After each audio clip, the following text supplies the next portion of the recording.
All right, time to check in with our box office review. This weekend, film critic Stephanie Cooke went to see Ice Age Continental Drift. Can we ask Chris? You guys can calm down over there. It's really loud. You guys got something going on? We're doing a show over here. Come on, let's see this. I can't wait to see Ice Age. You can be quiet. Oh, sorry. Get My off.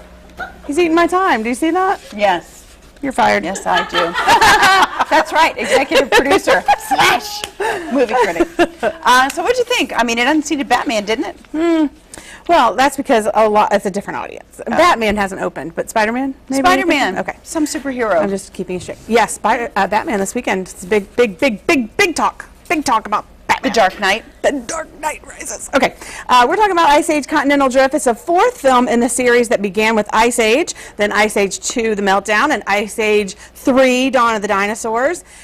Well, some of your favorite characters are back, of course, including Ray Romano as Manny the Mammoth and Dennis Leary as Diego the Saber-Toothed Tiger, along with John Leguizamo as Sid the Sloth. Our animal friends have made it through what seems like the worst of things in previous movie plots, but now they are faced with the earth literally cracking up. Aside, probably not the result of jokes in the film. Moving on. The animals get separated and must overcome a band of iceberg sailing pirates to get back to the family they left behind. To survive, though, the cast of characters has to make it through what seems like Survivor the reality series. You see them having to outwit, outplay, and outlast their enemies.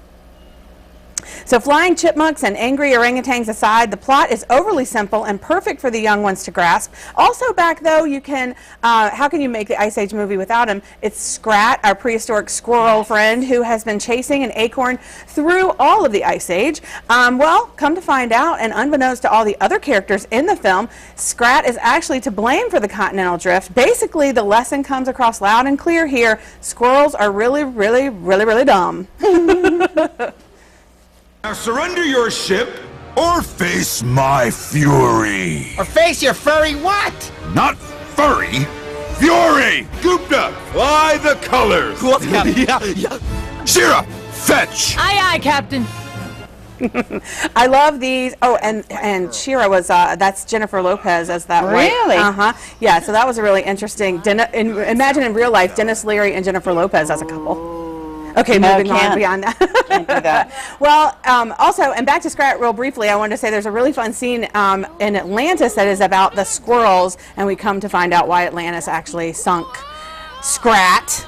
Really?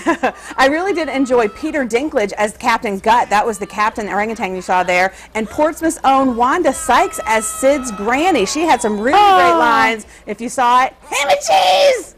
Okay. Overall, the animation is still good, but the plot was weak for me and seemed a little bit thrown together here and there. The little kids that were in my screening really did laugh out loud a lot and seemed to really enjoy it. I doubt it will be a classic, but worth a cool theater for a couple of hours on a blistering hot day. And one more thing I did want to mention, 3D. Now, usually I see films in 3D, and then I advise that for the most part they're okay to see not in 3D. Well, this time I saw it in 2D, and there seemed like an awful lot of gratuitous 3D things that I missed.